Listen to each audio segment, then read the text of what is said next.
আসলে দর্শনের প্রতিবাদে আজকের এই মানববন্ধন।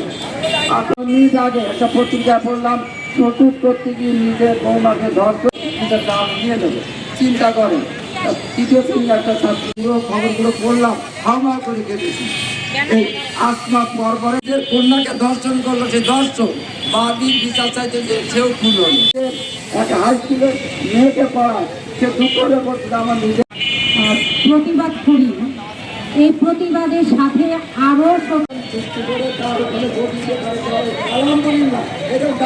ভাবে তার যৌন নিপীড়ন করা হয়, তাহলে আমাদের দেশের সভ্যতা মানব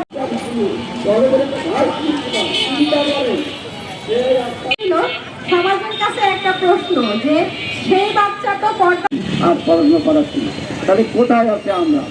একটা ধর্ম